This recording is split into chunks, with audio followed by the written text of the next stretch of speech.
How many of you been to places like Kumbh Mela and things like that? You been to Kumbh Mela? The big one that happened in Allahabad, have you been to that? After 144 years, it comes. If you go and see there, you must go, you will see India, okay? An India of another dimension, which today the educated population in the country are completely missing. It's incredible, I'm telling you. People are putting their last penny and traveling from somewhere just to be there for 2 days and go. I'm saying it's that level of people, where 100 rupees would mean like what a million would mean to you, that's how much 100 rupees will mean.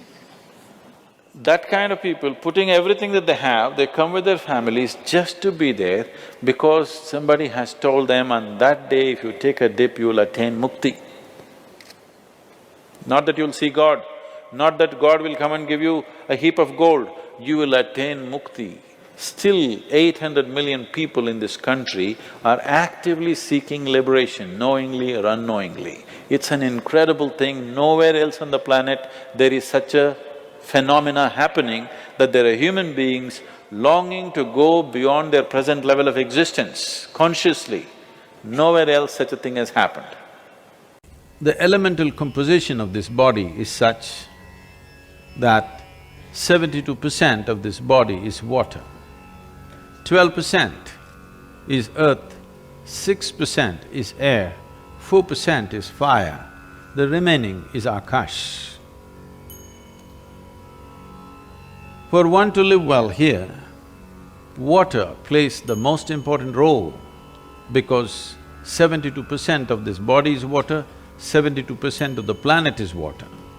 So the Kumbh, or the science of making use of the confluence of rivers at certain latitudes, came because of keen observation of how life and the different forces around us function and how we can make use of that. This is part of the Bhuta Shuddhi tradition, where the fundamental process is to cleanse the elements in the system, and water being a major part of it. Water is considered very important for health, well-being, prosperity, whatever we are seeking in our lives. So these 48 days has particular specific sadhanas where people stayed there and went through this process and came out fully transformed because they made use of the natural forces to transform the quality of oneself, not just physiologically, even spiritually. But today people are going just one quick dip and out. That's a different game. There may be some benefit, we don't know, but it's too brief. When I watch people, they're just in and out in 3 minutes. That is too brief to have any kind of major impact except maybe an emotional involvement. I know you can't take off, maybe right now make up your mind in 48 days, but if you are planning your Kumbh trip, at least plan minimum 3 to 7 days so that you are there, do some sadhana and benefit from that process rather than make a ritual out of it. It is not a ritual, it's a scientific process. It's just that science has been lost and practice has been carried on. That's all that's happened. It's time to put back the science because only then we will benefit. It's time we approach these things with little more understanding and meaning to it so that one can really benefit rather than simply making a ritual out of it.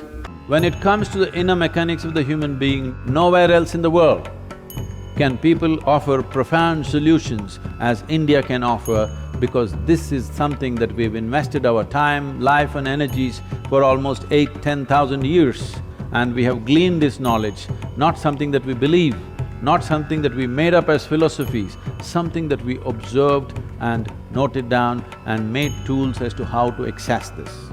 It's my wish and my blessing that this Kumbh Mela should become a huge step in that direction to awaken the world to this possibility.